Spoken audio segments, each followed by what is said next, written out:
Neste momento, Deus, através desta emissora, leva até você mais um programa de fé, com mensagens, hinos e orações a seu favor.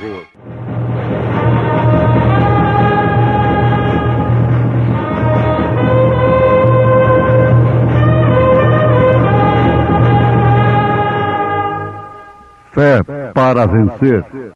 Somente crer, somente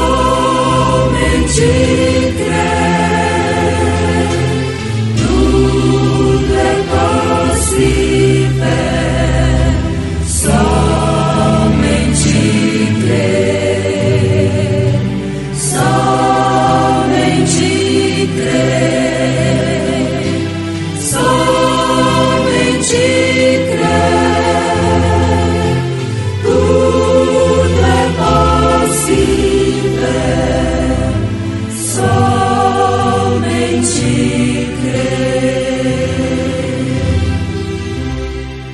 visto como o seu divino poder nos deu tudo que diz respeito à vida e piedade, pelo conhecimento daquele que nos chamou por sua glória e virtude, pelas quais ele nos tem dado grandíssimas e preciosas promessas, para que por elas fiqueis participantes da natureza divina, havendo escapado da corrupção que pela concupiscência há no mundo.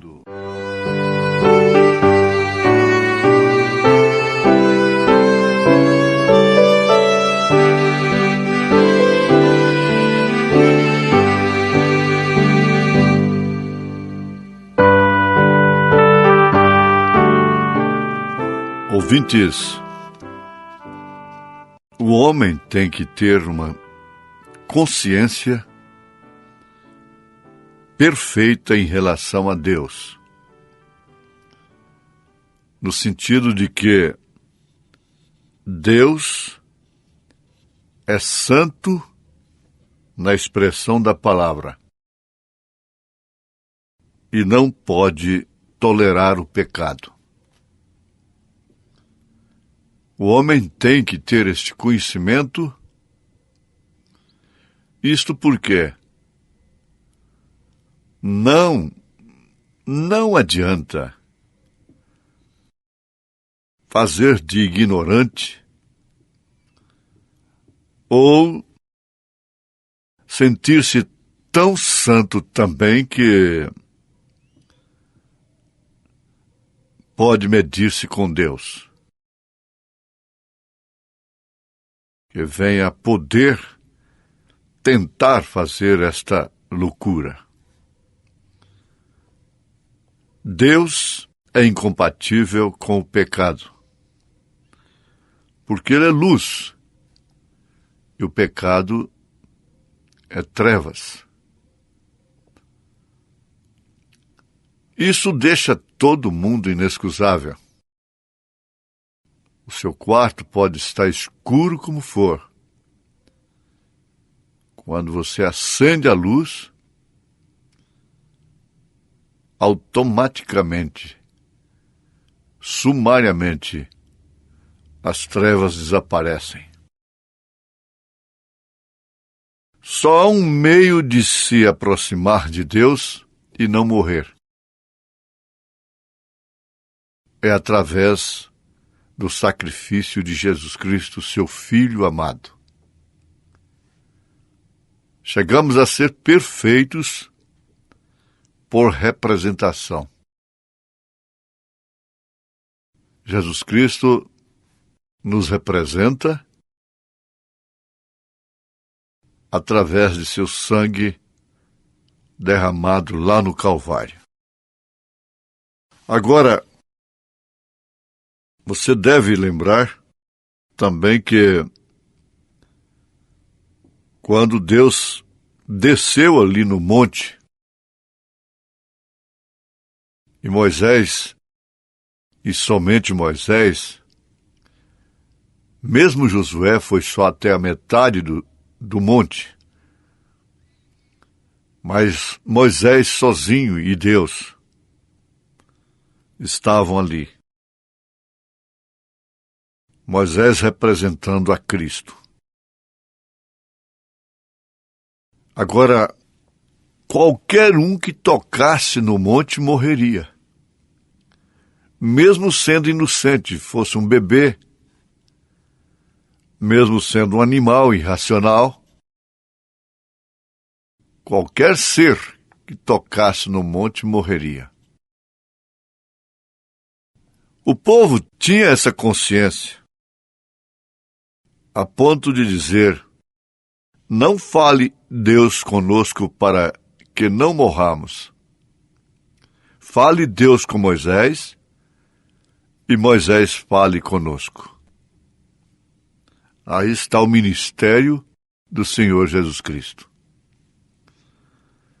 Deus foi feito carne e habitou entre nós na forma de Jesus Cristo, seu Filho, sua criação. Se tratando do ventre de Maria, ali estava então o princípio da criação de Deus, que João faz referência. Se tratando do ventre, que todos possam compreender isto. Então aquele filho deu sua vida. E a célula de sangue de Deus, Atos dos Apóstolos, capítulo 20, verso 28, quebrou-se para que a vida saísse do sangue para nós. Por meio deste sangue, somos limpos. Você vê que não tem nenhuma religião nisto.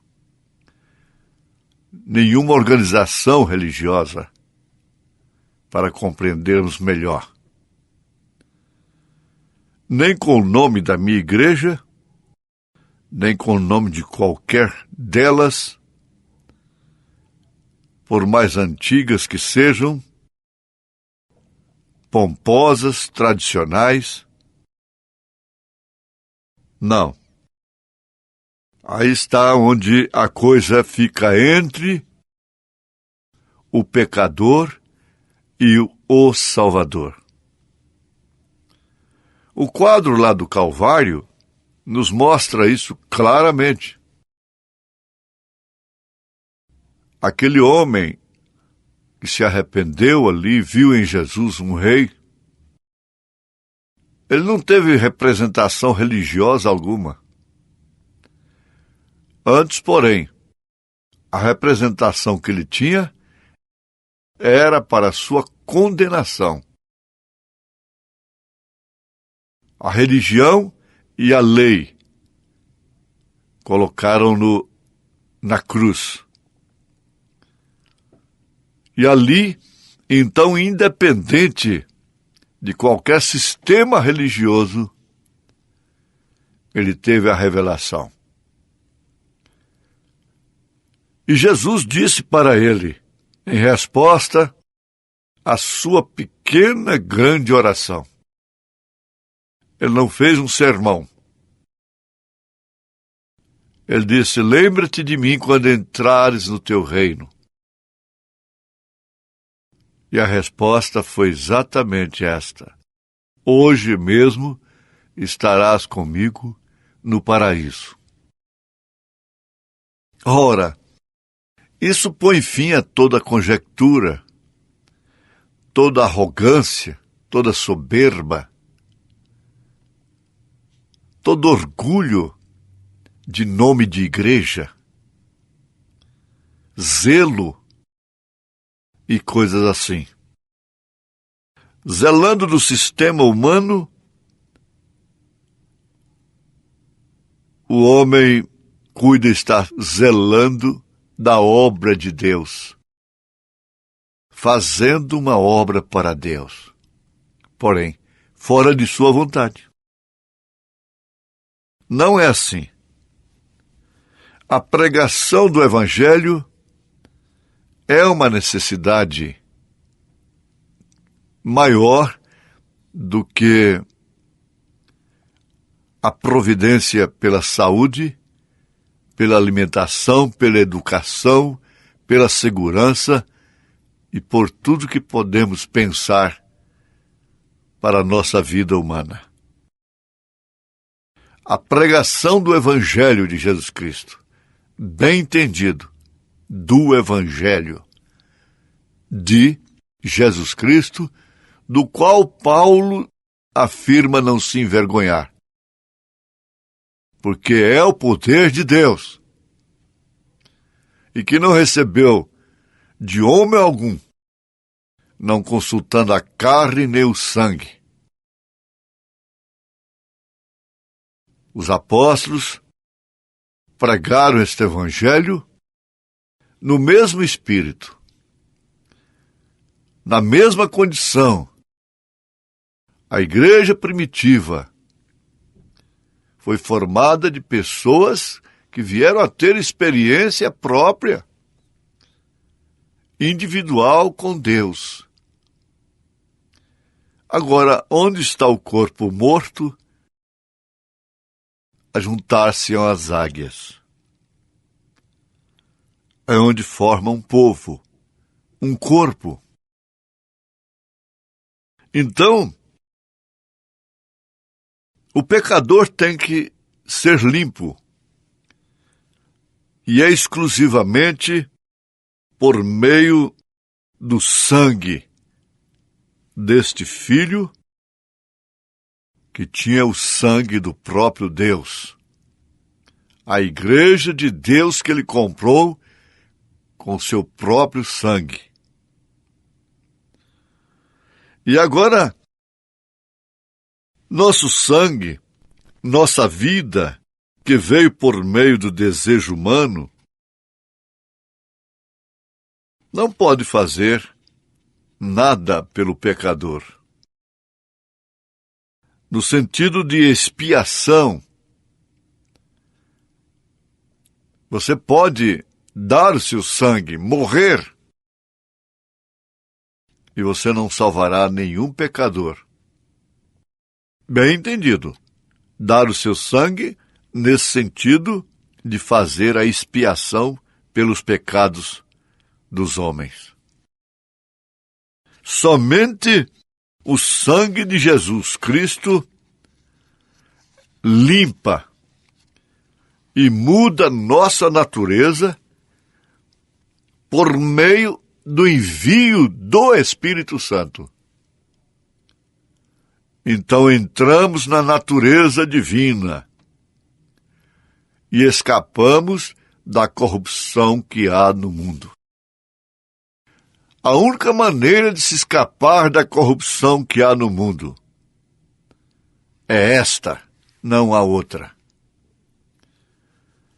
Nós estamos nos baseando esta série na mensagem A Estatura de um Varão Perfeito, pregada pelo profeta de Deus para esta era, que por sua vez baseia na segunda carta de São Pedro, capítulo 1. Então, não é uma esperteza pessoal, uma estratégia humana, religiosa, científica, uma tel que estuda Deus. Não, nada de logia, nada de teologia. Isso aí não leva ninguém a ter uma experiência viva com este Deus vivo. Não se trata disto. Não leva ninguém a se escapar da corrupção que há no mundo. É que o mundo, principalmente o mundo evangélico, entende que corrupção é somente a corrupção política, a fraude, o roubo, o desvio, o suborno, e aí então esses pecados chamados pecados sociais, que a grande meretriz criou para a sociedade e, infelizmente, suas filhas dançam sob o mesmo ritmo. Agora, não tem como escapar legitimamente da corrupção que há no mundo. Há uma corrupção doutrinária que é 1000 vezes pior do que a social, a moral. E escapar disso é somente através do sangue de Jesus, de uma experiência vivida da revelação. Nós conversamos para que todos possam compreender. Estamos falando a um povo que ama a verdade e por isso quer ouvir somente a verdade. Um povo que não se satisfaz com engano, que não está dizendo, nos engane que nós gostamos, nós queremos ser enganados. Como se diz, entre aspas, me engane que eu gosto. Então, chegamos a ser uma morada de Deus. Casa, tabernáculo do Deus vivo, corpo preparado. Se tem alguma coisa que nos entristece nessa vida, é fracassarmos nesse sentido, de não sermos temperantes, pacientes, piedosos, cheios de amor fraternal. Mas isto é uma operação que só pode acontecer pelo Espírito Santo, através dessa experiência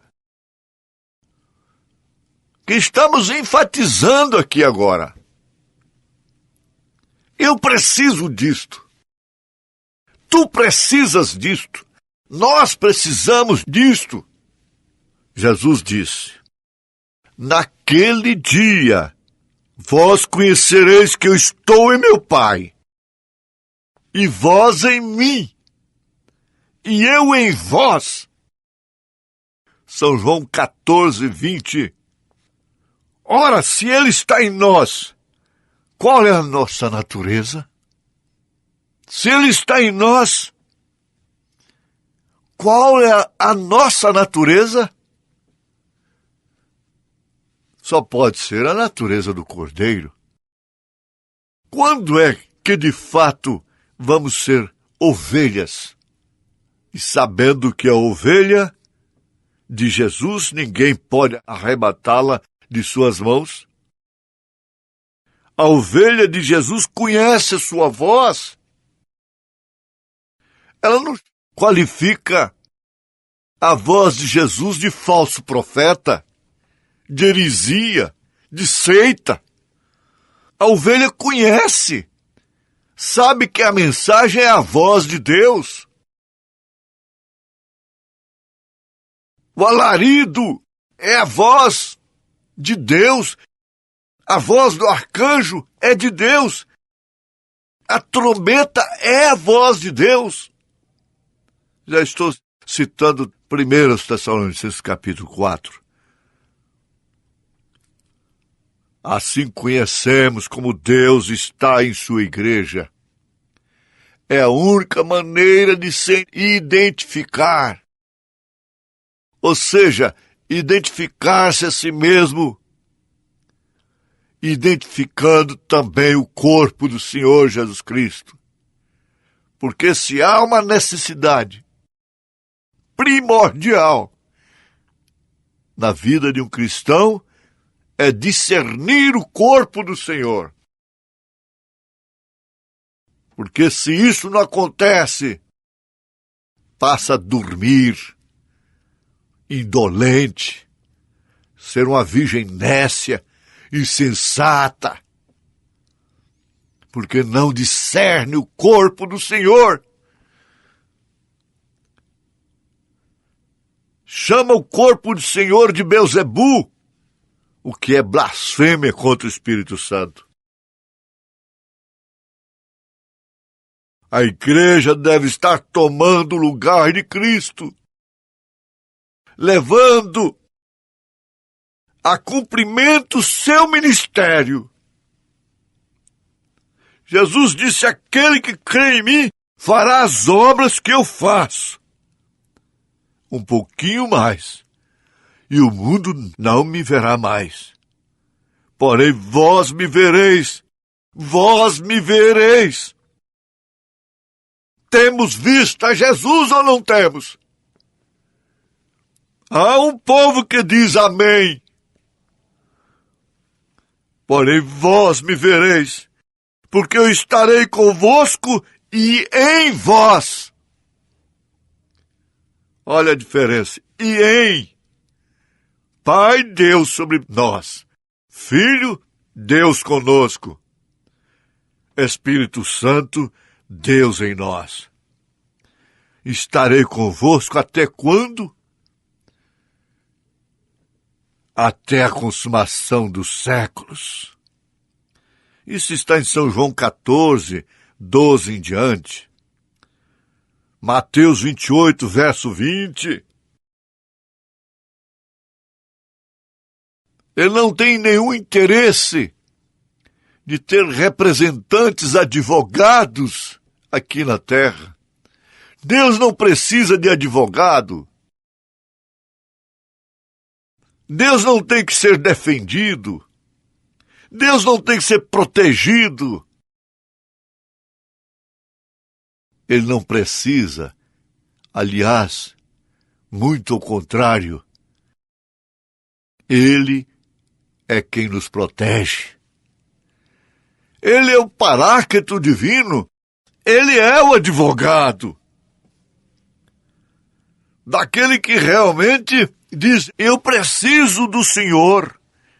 Eu preciso de ti, Senhor. Eu estou precisando de um advogado. A minha alma